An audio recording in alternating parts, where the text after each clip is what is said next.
¿Cómo definirías Palma hoy? Lo definiría como un diamante en bruto. Somos unos privilegiados en vivir en una isla como Mallorca y en vivir en una ciudad como Palma. Una ciudad lo suficientemente grande, pero también lo suficientemente cómoda y pequeña, donde somos el centro de Europa. Somos la ciudad mejor comunicada de toda España con Europa. Empezamos a estarlo también con vuelos directos a New York, a Canadá y también a Dubái. Ha costado.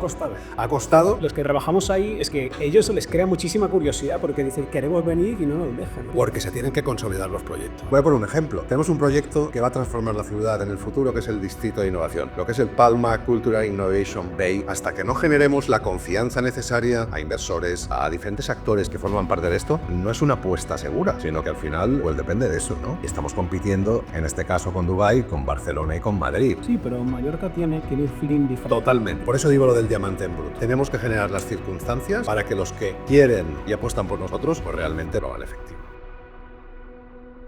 Hola a todos, muchas gracias por estar en Minimal Design Talks un día más.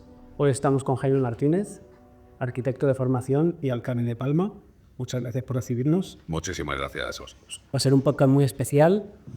Lo estamos grabando en nuestra ubicación habitual y hoy vamos a hablar sobre vivienda. Vamos a hablar de cómo un arquitecto ha pasado de proyectar o de diseñar edificios a diseñar o cuestionar una ciudad.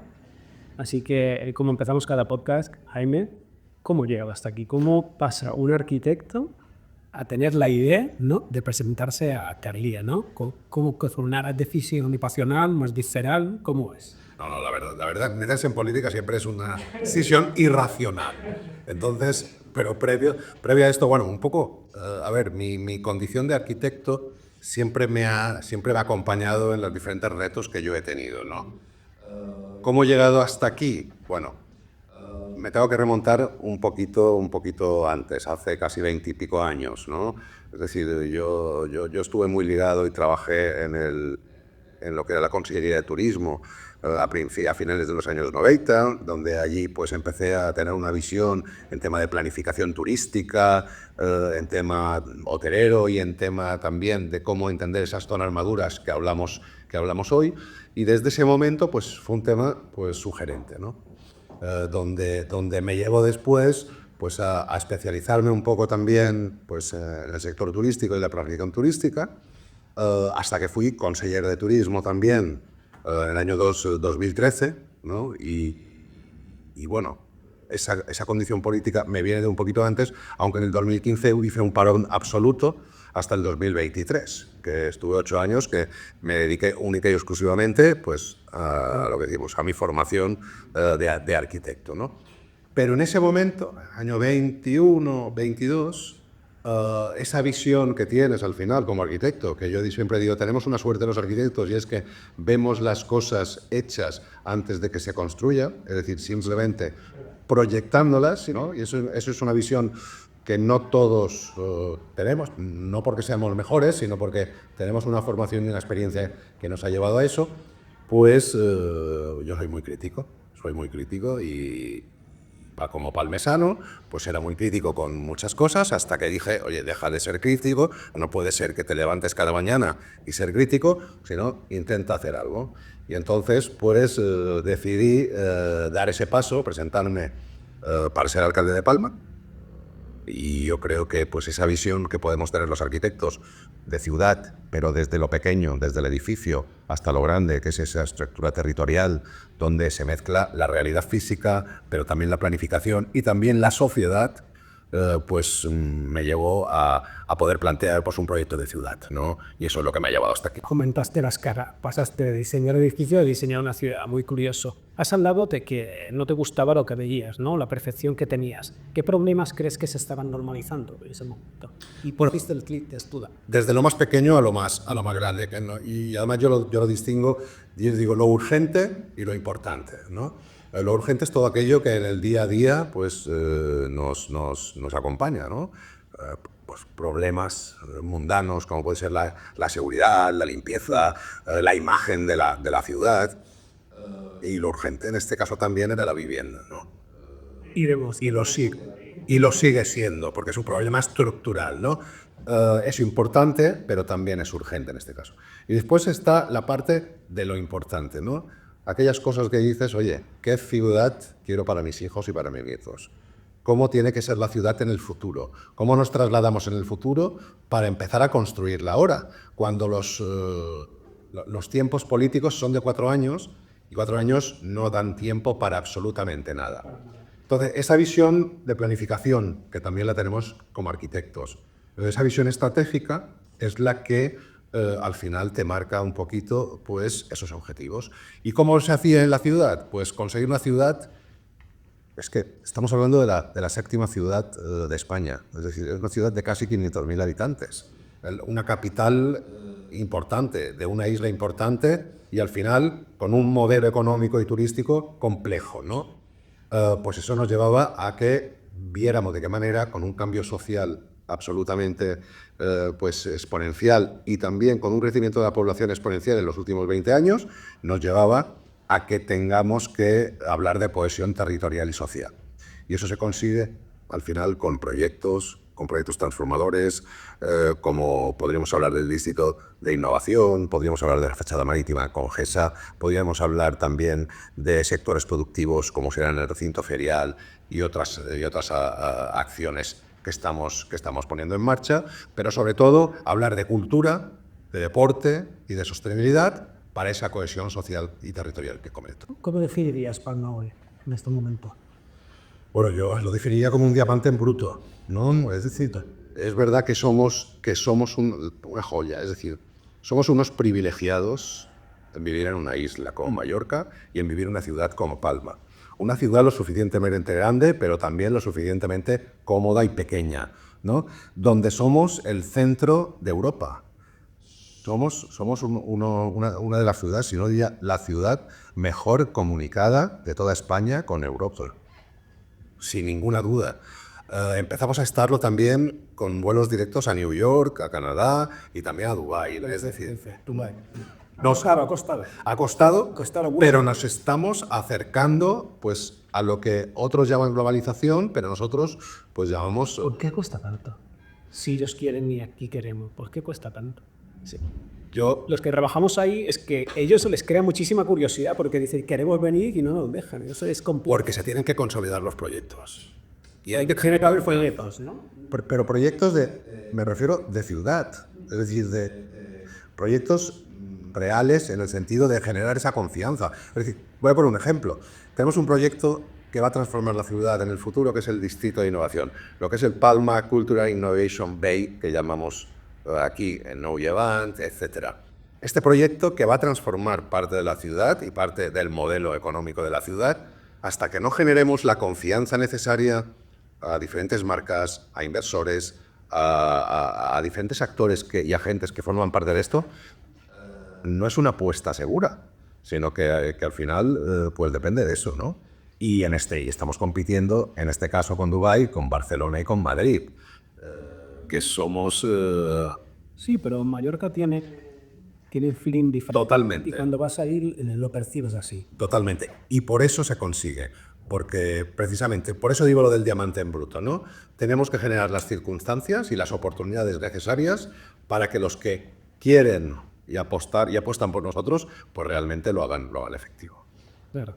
Y antes has hablado de vivienda, ¿no? Que es el problema, ¿no? De todo lo que está relacionado a este mundo, es como el problema central. ¿Qué pasa con la vivienda?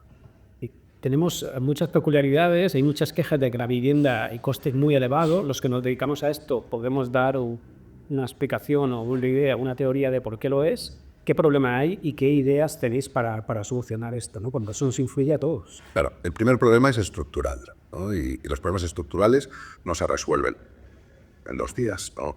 Es un problema estructural que esta comunidad autónoma y esta ciudad, en general, no ha habido políticas reales de vivienda en los últimos 25 años. Son políticas, bajo mi punto de vista, que penalizan, son de penalización, pero no hay una perspectiva, simplemente es encarecer el producto que hay. Absolutamente.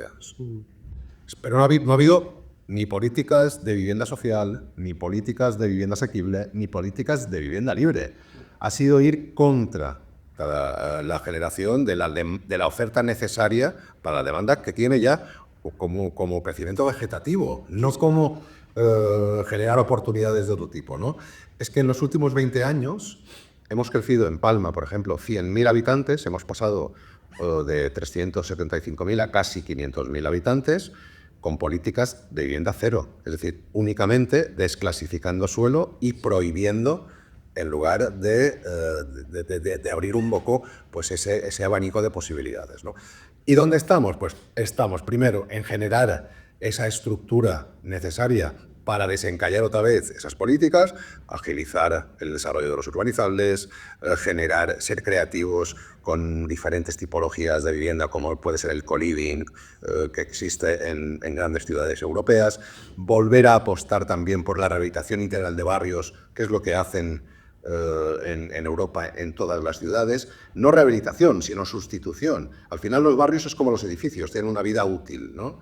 Entonces hay que pensar en grande. Y al mismo tiempo que hay que ver cómo vamos solucionando también el problema de vivienda urgente que hay hoy, ¿no? Sí, hay un problema muy serio de vivienda. Hace 10 años atrás se notaba muchísimo más, por ejemplo, en Ibiza, pero parece que como que se ha trasladado aquí, hay un problema latente muy importante, pero en cambio encuentras todo por descalificación de suelo, licencias interminables, una burocracia, ¿no? Y ¿cómo vais a gestionar? Porque hemos hablado de tiempo, has hablado de 4 años, una cifra que lo que se puede extender o no, pero con 4 años ver cambios reales es muy complejo. Es difícil. Incluso implementar un proyecto, ¿no? Es difícil, pero bueno, no es imposible el generar pues, las circunstancias y crear esos cimientos, hablando desde ese punto de vista arquitectónico, de lo que tiene que ser. ¿Qué se está haciendo? Lógicamente, en todo lo que es la simplificación administrativa se están implementando pues, desde declaraciones responsables, informes que no son preceptivos, no tienen que solicitarse, los informes de otras administraciones o de otras áreas del ayuntamiento están en un plazo, y si no están en un plazo se deben entender positivos, porque sí, así lo dice la ley en muchos de los casos, y ver cómo podemos simplificar al máximo esa situación, ¿no?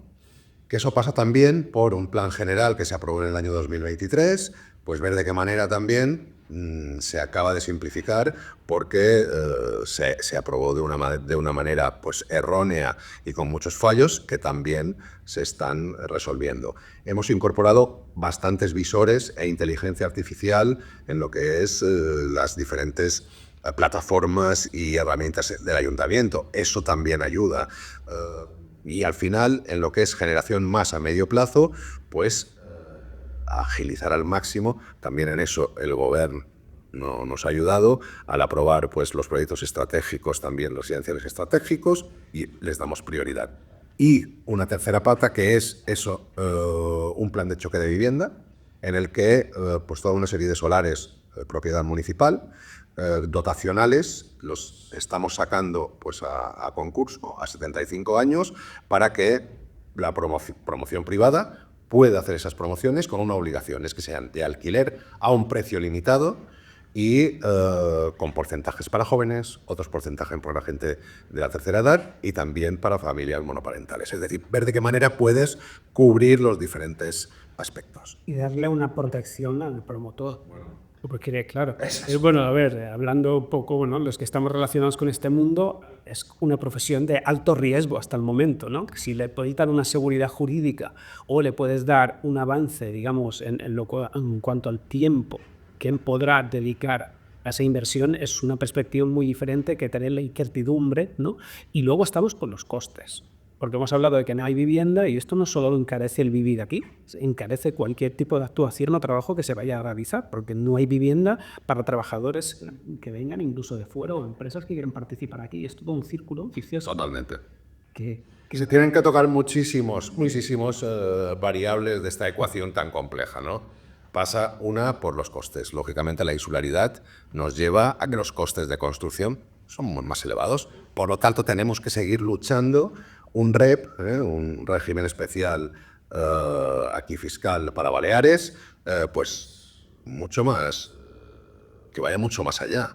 Tenemos que seguir haciéndolo. Es decir, no puede ser que construir una vivienda aquí sea muchísimo más caro, 2 veces más caro que en muchas ciudades de esa España que se dice que se vacía. Si encima es una España que se llena la nuestra, si encima los costes para generar vivienda, pues estamos en una situación pues compleja, ¿no?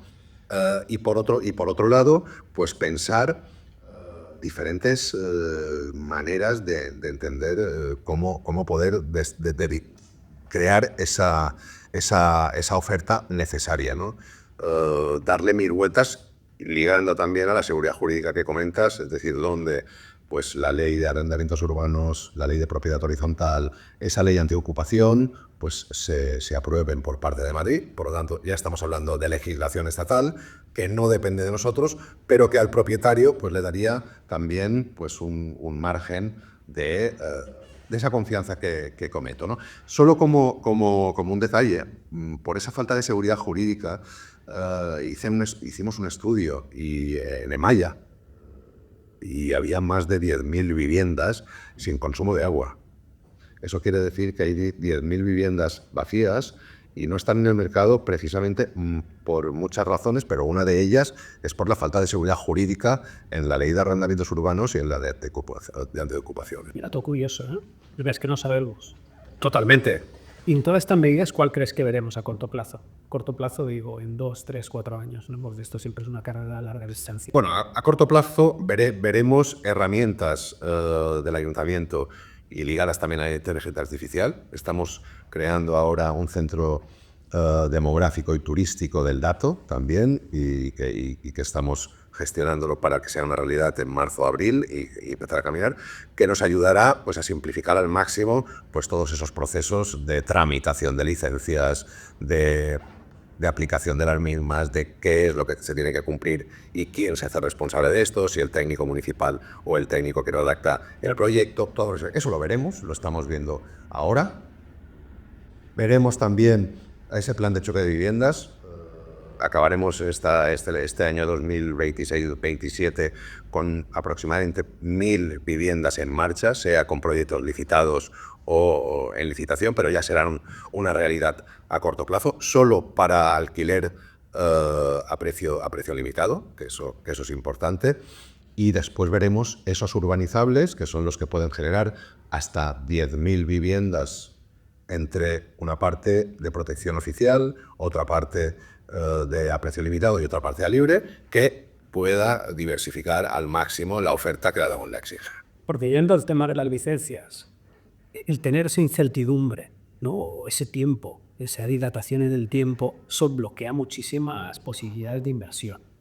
¿Por qué pasa eso? Es una pregunta que me hacen muchísimo, pero es una pregunta difícil de contestar. Pero si hubiera una regulación, yo creo que eliminando la incertidumbre ya ganaríamos mucho. Aunque fuera un año o dos, pero le podrías tener en la mesa un año. Absolutamente. Pero no saber el qué es muy complicado. Aquí, que el ABC de la inversión es claro, es decir, yo quiero invertir hoy. Dentro de 2 años, seguramente la inversión tiene que ser en otro sitio. Sí. Por lo tanto, la inversión de hoy tiene que ser una realidad cuanto antes para generar esa confianza que decimos. Y después, yo creo que es posible, ¿cómo? Pues haciendo eso que decimos, simplificar al máximo. El ayuntamiento no tiene por qué controlar aspectos que son puramente técnicos. El ayuntamiento lo que tendría que hacer es controlar aspectos del plan general puro y duro, en temas de parámetros urbanísticos, pero toda la parte aquella en una obra hay suficientes técnicos responsables y preparados como para cumplir el código técnico y tantas otras cosas que no se tendrían que revisar por parte de un ayuntamiento. Esto sin ninguna duda. Y después cambiar un poco el concepto ese de la fiscalización de las licencias. Las licencias, lógicamente, se tienen que fiscalizar porque tienen que cumplir. Para eso están los funcionarios públicos, para asegurar eso, pero tendríamos que ver, no pensar las licencias en cómo puedo denegar una licencia, sino en cómo puedo autorizarla. Siempre cumpliendo la ley, pero es un cambio conceptual. Me encanta lo que has dicho ahora porque siempre me lo pregunto. Da esa sensación, es una sensación como que vamos a buscar el bloqueo de la licencia y no ayudar a que esa licencia se lleve a cabo. Y no analizar también el proyecto desde la perspectiva de plazo. Y porque un proyecto puede aportar mucho a una ciudad. Y si simplemente analizamos las penalizaciones que le podemos aplicar y no lo que puede aportar, creo que es un punto de vista muy diferente. Y creo que tú como arquitecto pues tienes esa visión. No, así es. Y es verdad que las normas, que hay una sobreregulación y que las normas a veces son difíciles de aplicar porque son muy interpretables. Pero si se identifica por parte de los técnicos, el trabajo de los políticos es cambiar las normas para que sean claras, para que no haya sobreregulación. Entonces, aquí son dos cosas. Es verdad que el funcionario tiene que identificar qué aspectos no están claros, porque no le podemos exigir a un funcionario algo que no hemos sido capaces de implantar en una norma o en una ley, pero el político está para cambiarlo y para modificarla en el sentido que debe ser para facilitar también el trabajo al funcionario. Antes has hablado de muchos proyectos de vanguardia. ¿Qué tenéis encima de la mesa? Porque me has nombrado varios y tú me has nombrado pues, la rehabilitación y la reconversión del edificio famoso del GESA, ¿no? Que ha estado ahí abandonado pues, muchísimos años, unos 15, 20 años, ¿no? Si no me equivoco. Así es. Bueno, la verdad yo lo llamo proyectos transformadores, ¿no? Proyectos que realmente sean cohesionadores social y territorialmente, con una ciudad que en los últimos 20 años ha crecido exponencialmente, no solo en número, sino socialmente. Es decir, la sociedad de hoy no tiene nada que ver con la sociedad de hace 20 años. Hay nuevos barrios, funciona de una diferente manera y siempre pongo el mismo ejemplo. Los mercados tradicionales, que ahora solo nos quedan 3, 4, Nulleván, Peregarau, Olivar y Santa Catarina, son equipamientos de ciudad, no son equipamientos de barrio, porque estructuran y cohesionan socialmente la ciudad, ¿no? Entonces, ¿qué proyectos tenemos? Que lo que queremos es que deje de pasar todo en el centro de Palma, en el centro histórico, y que realmente la ciudad sea, como decía, el distrito de innovación, el recinto ferial, que está en marcha también, el proyecto ya está adjudicado, esa fachada marítima con el edificio de GESA, como digo ya, la mejor ubicación de la bahía de Palma, en la entrada a Palma, abandonado durante 15 años, no se lo puede permitir una ciudad como Palma, el jardín botánico, la compra de Sonquín, 3 millones de metros cuadrados también, cerca del bosque de Beiber, para crear una lengua definitiva de pulmón verde en la ciudad, además conectada a los diferentes pulmones verdes como Parras de Riera, el Escorchador y otros que se van a crear. La Plaza Mayor, que será uno de los grandes proyectos transformadores de Palma. Ya están redactando el proyecto, acabará, supongo que se licitará y a final de año se podría iniciar. Bueno, son proyectos que dentro de cada una de esas visiones, sea de sostenibilidad y medio ambiente, sea de tema cultural o sea deportivo, pues acabarán de estructurar y entender la ciudad como un único ente, ¿no? Que no entendamos esa segmentación tan de lo que llamaban en otros sitios, pero estoy en contra de las supermanzanas. Las supermanzanas al final crean guetos y las supermanzanas en ciudades como Palma lo que generan es una división al final social, ¿no? Entonces creo que tenemos que entender la ciudad de otra manera y estructurarla así. Y has creado una visión general. Hasta llegar a la alcaldía estabas trabajando, digamos, en proyectos mucho más concretos, ¿no? Proyección de edificios, proyectos de arquitectura, y ahora tienes que mirar desde otro punto de vista mucho más general la ciudad. En toda esta ecuación, ahora hemos hablado de un montón de proyectos, no sé si algunos los veremos finalizados en esta legislatura, no sé, luego me lo comentarás. Luego hemos hablado siempre del local, del problema de vivienda que tenemos aquí, un problema que tenemos con generar, construir, licencias. Luego el turismo, que es el otro punto de choque que tenemos aquí. ¿Qué punto de vista desde el turismo? Porque relacionado siempre con la construcción, la vivienda, siempre estamos como banalizándolo de que está simplemente expropiando la isla, que se van a quedar con la isla. Bueno, yo tengo otro punto de vista un poco diferente, no sé cómo lo ves tú, yo creo que son dos puntos que te tienen que unir, que se tienen que conectar de alguna manera.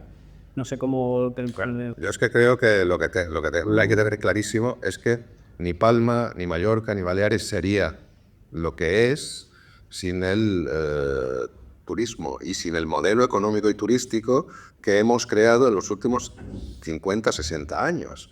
Entonces, ahora renegar de eso quiere decir no tener claro hacia dónde tenemos que ir. Que hay que cambiar cosas, que hay que modular cosas, Totalmente de acuerdo, pero eso en todo, en todos los sectores. Yo lo llamo reindustrialización, ¿no? Yo ya hace años que hablaba de que necesitáis el mismo modo que los altos hornos y la siderurgia y no sé qué tuvieron un proceso de reindustrialización, pasa lo mismo. Es decir, un sector tan maduro como el turístico, que además empezó precisamente aquí, necesita un proceso de reindustrialización, ¿no? Y eso, gracias a una serie de legislación, etcétera, el sector privado lo empezó a hacer hace 10 años y lo sigue haciendo, pero el sector público no. Por eso mi reivindicación continua a que se cree un comisionado de rehabilitación de zonas turísticas maduras y que el sede sea en Palma, porque nosotros sabemos de turismo, porque tenemos a los mejores de turismo y somos los que podemos explicar también a nivel nacional e internacional cómo tenemos que cambiar algunas cosas y algunos conceptos, ¿no? Por eso yo reivindico mucho siempre el turismo, pero también ahora como alcalde de Palma tengo que verlo desde otro punto de vista, y Palma tiene unos 500.000 habitantes y tiene 50.000 plazas turísticas. El problema de Palma no es un problema turístico, pero lo que pasa es que Mallorca tiene 400.000 plazas turísticas y el aeropuerto y el puerto están en Palma y el que visita Mallorca siempre va a visitar la capital. Entonces, tenemos que conseguir ver cómo, desde Palma, que Palma irradia a toda la isla, toda una serie de cosas, se gestionan eso, pero en positivo, ¿no? Y yo creo que, vuelvo a decir, el buscar pues nuevas ideas ligadas a lo... Siempre digo también que somos una ciudad milenaria. 123 a.C. nos fundaron los romanos. Nos ha invadido todo el mundo. Somos muy heterogéneos y eso nos hace muy ricos. Entonces, volver a poner en valor tema patrimonio, tema gastronomía, tema cultura, y eso nos ayuda a cambiar un poco también el tipo de turismo que a lo mejor, en según qué casos, pues puede molestar un poco, ¿no? Claro, darle una vuelta y generar esa demanda de turismo que yo considero que cada vez es de más calidad. Y la perspectiva cuando viajas y trabajas fuera es fenomenal de Mallorca. Todo el mundo tiene una opinión. Lo único que siempre pues comentan, ¿no?, que a lo mejor las infraestructuras que hay no van muy acorde con lo que es la imagen idílica que se genera desde fuera. Se entiende los sitios más maravillosos del planeta, pero es un comentario, ¿eh? Bueno, es lo que comentaba, es decir, el modelo no ha acompañado el sector privado al sector público. Mientras hemos seguido creciendo exponencialmente en población en Palma, en Mallorca, en Baleares, no hemos actualizado las infraestructuras. 20 años de crecimiento exponencial en población y 20 años sin hacer ninguna nueva infraestructura, sin mejorar infraestructuras en depuración, en carreteras, en servicios públicos. Claro, ahí llega un momento en que se genera una distorsión y si encima le metes pues ese punto de que pues todo el tema de la inmigración irregular, que no controlas, la oferta ilegal también que distorsiona la profesionalidad y el modelo. Bueno, se genera una serie de cosas que hacen todavía más difícil pues entender eso. La vivienda, muchas vertientes consideran que el aumento excesivo del precio de la vivienda es por el turista, que está dispuesto a pagarlo. Creo que no va a salir, no sé qué opinión tienes al respecto, pero creo que es una opinión mal fundada. Es que volvemos a mí, son muchos factores, no es esa la razón. La razón es una legislación que genera inseguridad jurídica, una insularidad que es muy buena para muchas cosas, pero que nos genera un hándicap en otras y es la que tenemos que también que luchar y hacer. Y después también hay uno más que pongo como ejemplo. A España, a nivel nacional, llegan unos 100 millones de turistas al año. Y entre dos territorios tan singulares y tan pequeños como Baleares y Canarias, llegan el 40%. Por lo tanto, hay que imaginarse esa presión brutal que hay y es donde tenemos que reivindicar que necesitamos una compensación para generar esas zonas turísticas maduras, sea en Alcudia, sea en Palma, sea en Cala Millor, etcétera, porque lo que generamos, la riqueza que generamos como territorio, también es exponencial, ¿no? Entonces, yo estoy reivindicativo también en eso, en que pues, las capitales turísticas, los territorios turísticos que generan esa riqueza y que va a seguir creciendo. Es decir, el que niegue eso está muy equivocado. el turismo va a seguir creciendo. Hay una proyección para el año 2050 de 150 millones de turistas en España, con mercados como la India y China que se van a abrir. Entonces, hay que prepararse, hay que marcar cuál es nuestro modelo y hacia dónde nos tenemos que ir. Y eso es lo que creo que tendríamos que estar. Prepararse y creo que centrar las miras en un turismo de mucha más calidad, de que está dispuesto a venir, y la perspectiva y la percepción que ellos tienen desde fuera es excelente de Mallorca. Mallorca para ellos es un paraíso y lo es. Hay muy pocos lugares en el mundo que tengan estas características. Con una seguridad tremenda. Pocos, se podrían, prácticamente no tiene rival. Incluso tenemos las islas, el conjunto de islas que crean una diversidad muy interesante. Tema del turismo. Es decir, cuando viene ahí el turista, la sensación que tiene es de penalizaciones, retrasos, una burocracia, toda una incertidumbre. En cambio, cuando vas fuera, la idea premiada que ves es un poco la calidad que puedas aportar de proyecto. La sensación que está dando aquí es que nos hemos centrado, como hemos dicho, en penalizar y no hemos evaluado mucho las posibilidades que puede aportar ese promotor o esa posible idea o esa inversión. ¿Tenéis algún punto de vista acerca de esto? ¿Le vais a dar un valor extra?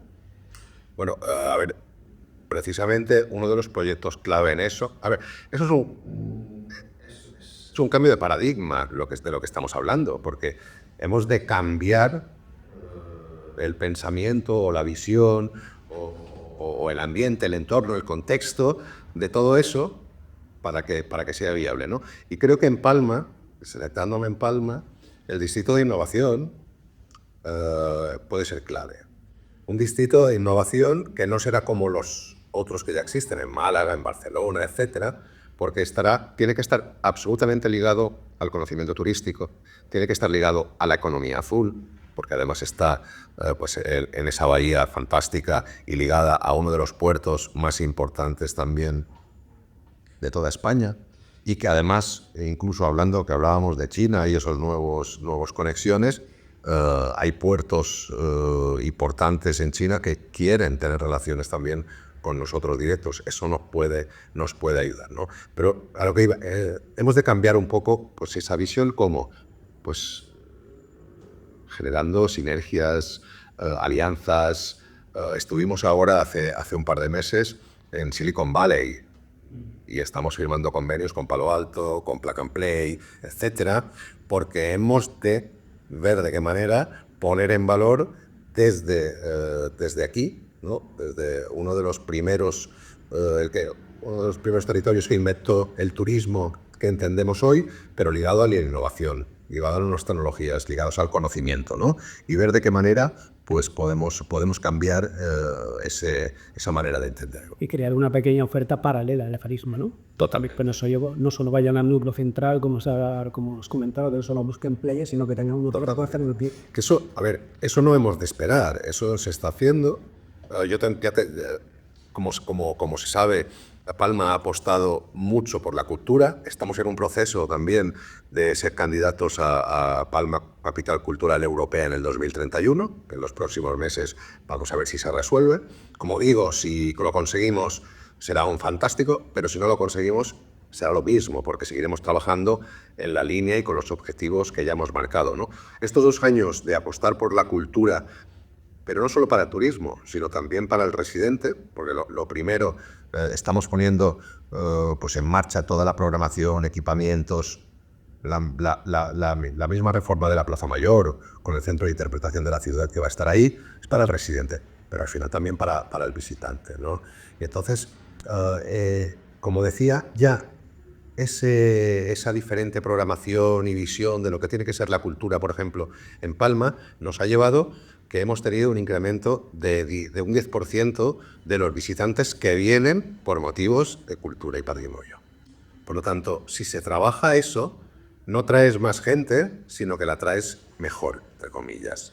De más calidad, con otras visiones.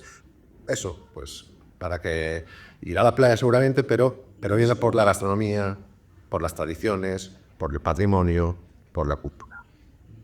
Y a través de Inversión, totalmente. la verdad que soy extranjero y posibilidad. Así es. ese es el objetivo que tiene el Distrito de Innovación y las diferentes, ligado también al sector sanitario y de innovación, al conocimiento turístico, a las nuevas tecnologías y a la economía azul, y también el recinto ferial que ubicamos pues entre el aeropuerto y Palma, pues también será eso, no solo pues para apuntalar a la economía productiva de aquí de Palma y de Mallorca, sino para atraer también pues esa inversión. ¿Cuándo estará el recinto? Pues el recinto ferial ya hay ganadores. Yo estos proyectos transformadores siempre los hago con un concurso de ideas, porque creo que es la mejor manera de además, aparte de jurados bastante amplios y que también pues que haya posibilidad de elegir entre los mejores, ¿no? Entonces ya se hizo el concurso de ideas del recinto ferial, ya hay un proyecto ganador y ya están pues realizando y desarrollando el proyecto. Entiendo que a final de año, principio de 2027, se podría licitar las obras.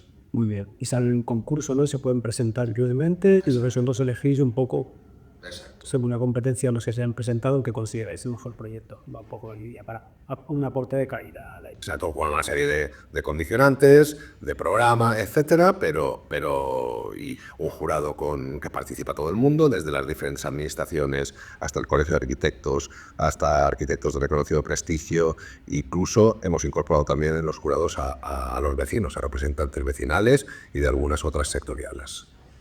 Y es todo esto en una legislatura con copy. ¿Quieres que extrae? No se puede perder ni un minuto. No, y la verdad es que los tiempos de la administración, es decir, lo mismo que yo cuando era arquitecto sufría los tiempos de la administración, los sufro dentro.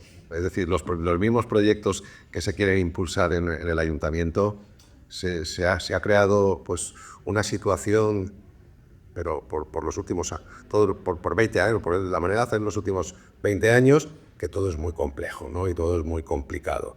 Pero cada día soy muy optimista, es decir, yo siempre digo lo mismo. Lo importante es el objetivo, es decir, no el ruido que podamos tener hoy y mañana, sino ese objetivo. Y ese objetivo es claro, y es todo aquello que pueda ir caminando, se hará, es decir, pero yo no tengo como objetivo inaugurar según qué cosas o acabar unas cosas mal o peor, sino tener los cimientos necesarios para que la ciudad realmente acabe, sea en 4, 8, 12 años o los que sean, como consideramos que tiene que ser. ¿Cómo sería la Palma soñada?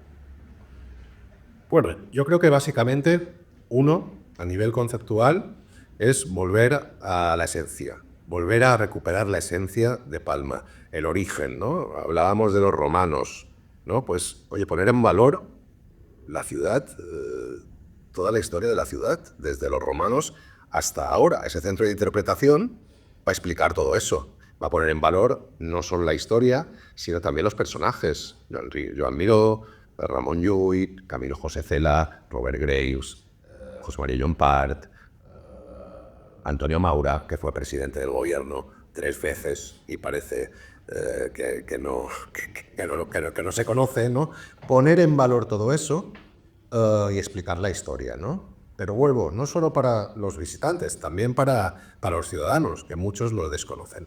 Y hacerlo con un sistema expositivo y museístico pues radiado, ¿no? Ahora hemos acabado la reforma de las Torres del Temple, donde va a haber también un espacio museístico importante. Estamos licitando, creo que ya están adjudicadas las obras de Can Serra, que es uno de los edificios góticos que también hacía 20 años que estaba abandonado y se va a iniciar y va a ser otro espacio de estos. Y el Castillo de Viver, que por cierto hace nada también hemos creado una partida presupuestaria de 3 millones de euros para recuperar parte de unas zonas que también estaban abandonadas y al final poner en valor pues todo ese patrimonio, toda la historia y explicarlo, sobre todo explicarlo.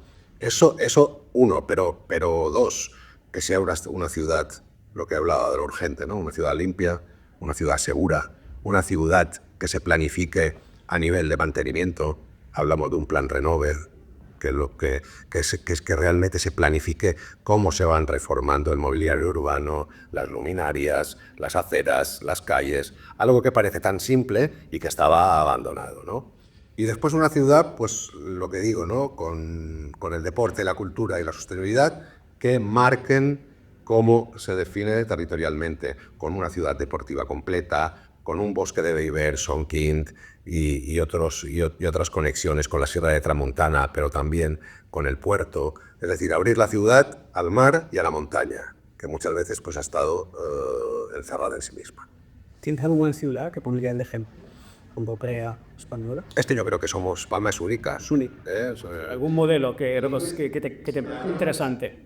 A ver, yo hablé en un momento dado del modelo de Málaga, pero no es extrapolable. El modelo de Málaga es una manera de cómo se transforma una ciudad, igual que el modelo de Bilbao o el modelo de A Coruña. Es decir, son maneras y apuestas que se han hecho y han conseguido es decir, transformar la ciudad. Palma conseguirá transformarse porque hemos marcado esos objetivos, pero yo siempre digo, ¿qué modelo? Modelo Palma.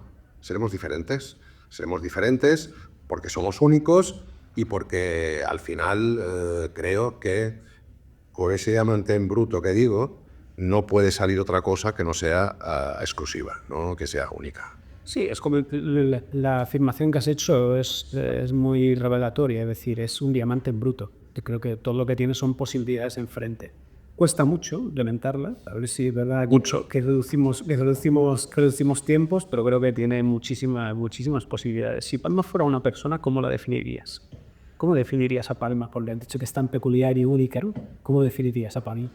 Me gustaría definirla una persona cosmopolita, moderna, abierta y creativa. Es decir, yo creo que básica y solidaria. Eso también es importante hoy en día. Porque además venimos de ese accidente también ferroviario y que tuvimos que anular las fiestas de San Sebastián. Y creo que es importante también, al final, humanizar las ciudades. Es decir, eso del mundo digital y la cita previa y no sé qué, creo que como ayuntamiento y como ciudad tenemos una obligación que es volver a humanizar parte de eso, ¿no? Creo que es importante. En una sociedad que además se está envejeciendo y por lo tanto la soledad no deseada también es un problema, hemos de ver de qué manera en los barrios, en los parques, en las calles, generamos en los equipamientos, incluso de la tercera edad, generamos esa necesidad de que, en ese caso, los mayores se relacionen entre ellos y también con jóvenes. Es decir, generar cohesión, social y territorial. Creo que ese es el gran objetivo. Difícil, ¿no? La convivencia entre norma y criterio, a veces, ¿no? A veces es imposible.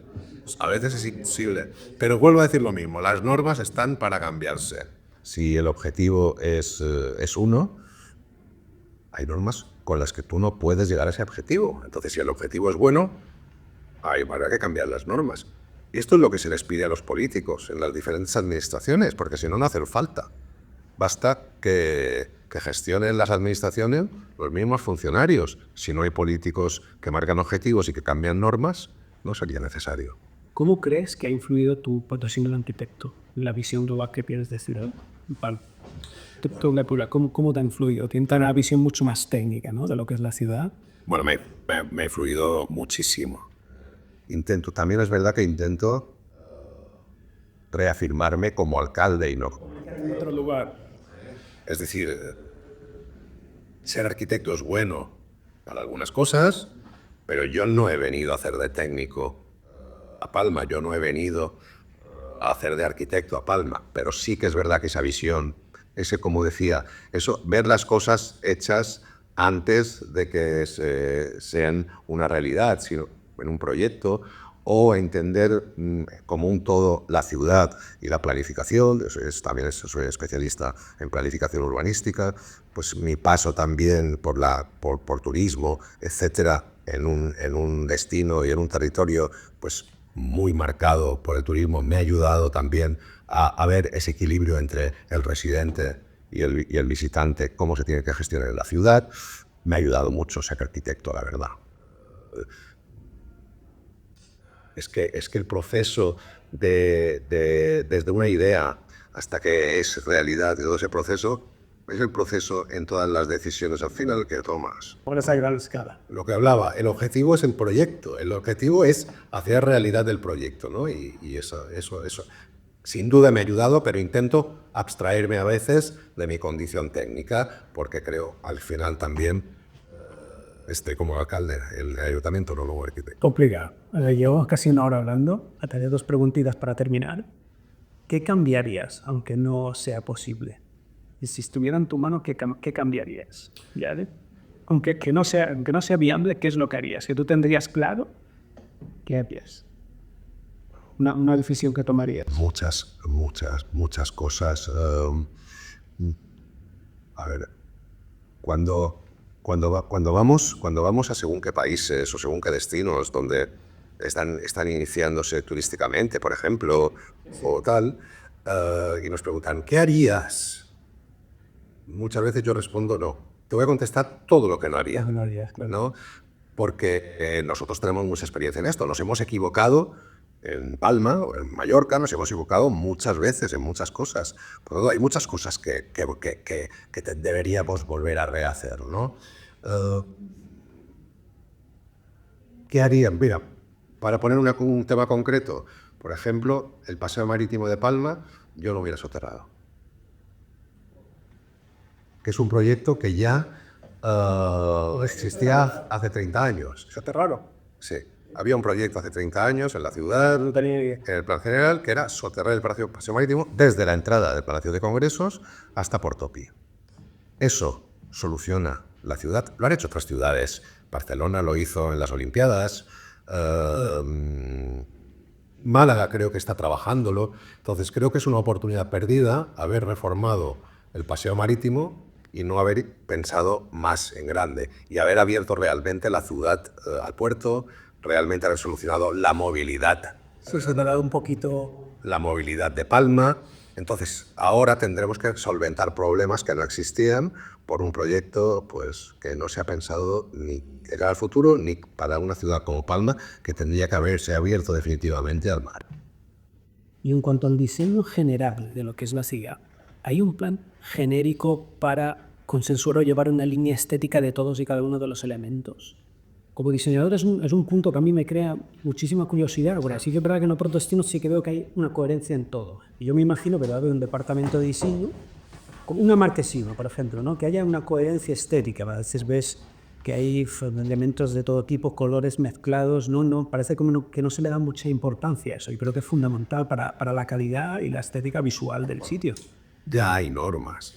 Pero hay normas, pero no hay un plan específico. Pero que normas que muchas veces no se cumplen. Lógicamente, la imagen de la ciudad, del paisaje urbano que decimos, si aplicásemos la norma, muchas de las cosas tendrían que cambiarse, ¿no? Ahora estamos en un proceso y estamos haciendo un plan ligado al tema de estética, tema de no sé qué, para marcar unos mínimos que queremos. No. Pero sí que Urbanismo está trabajando en eso. Que no tiene que ser un plan para toda Palma. Es decir, una vez ese plan, tiene que identificar según qué zonas, según qué barrios, según qué tipología hay en un sitio u otro, pero tiene que haber normas. Es la importancia del pequeño detalle. Tú ves la ciudad a gran escala, pero luego cuando reducimos la escala y nos vamos a los pequeños elementos, a veces hay estéticas muy disruptivas que no tienen sentido. Porque no hay un libro blanco. De eso tenía que haber un libro blanco mínimo. Mínimo, pero son detalles que marcan muchísimo la diferencia, porque el peatón es lo que ve y lo que toca. Absolutamente. Eso se está trabajando a nivel global y se está intentando controlar más con esos concursos de ideas que estamos haciendo. Lo que pasa es que son de proyectos concretos. Sí que eso se controla más, pero después están los procesos complicados de contratación y licitación. Es decir, ¿qué pasa en la administración pública? Pocas veces se puede decidir, quiero esta farola o quiero este banco. No. Quiero un banco de estas características, con estos materiales, con un precio máximo de no sé qué, no sé cuántos. Y después la ley de contratos obliga a que se valore mucho más lo que es la parte económica que no la otra parte. Entonces, tenemos una serie de normas y una de handicaps que nos condicionan mucho, pues parte de eso que dices, que creo que sería básico para que la ciudad también cambiara en ese detalle. Que un lugar como Palma creo que es lo único que le falta. Y las preguntas que hemos hecho antes iban un poco en esta línea. Parece desde fuera, está por que se da solo importancia al punto económico y no se da importancia a la estética, y creo que es fundamental en un lugar. Esos concursos de ideas sí que nos ayudarán a que en una serie de puntos de la ciudad eso cambie, ¿no? Y bueno, y en la inversión privada, que al final también tiene ese nivel, pues habrá una serie de control, por ejemplo, las terrazas, el mobiliario de las terrazas. Se tiene que hacer un plan de ordenación en este sentido, por zonas probablemente, pero donde la estética tiene un punto importante. Pues ahora, cuando a mí me llega la normativa, no se habla de estética, Así es. que es lo que más importancia le damos. Y pues no puedo competir, no puedo mejorar nada. Totalmente. Puedo mejorarte la estética y te puedo hacer un proyecto. Pero sí, lo único que me prima es la parte económica. La parte económica, y aparte tengo unas restricciones de tamaño, por ejemplo, y de volumetría, pero no se habla nunca de la estética. Me parece un punto abstraño, cuanto menos. Totalmente de acuerdo. Bueno, Jaime, última pregunta. ¿Qué le dirías a una persona que quiera dedicarse a lo que tú te dedicas? ¿A la política? Ser alcalde. Sí. Digo, pero lo esté escuchando. ¿Qué consejo le darías? Que se prepare. Lo primero que se prepare, es decir, ¿Cómo? pues la vida. Yo creo que la experiencia, es decir, tienes que prepararte en el sector privado, tienes que prepararte con experiencias diferentes. Sector privado, me gusta. Es que no tiene visión también de sector privado, no puede entender nunca al ciudadano, al promotor, al autónomo. Eso es básico. Es básico. Tendría que ser una asignatura de obligado. Así que pero no suele pasar. No, pero bueno, tendría que ser una asignatura de obligado cumplimiento.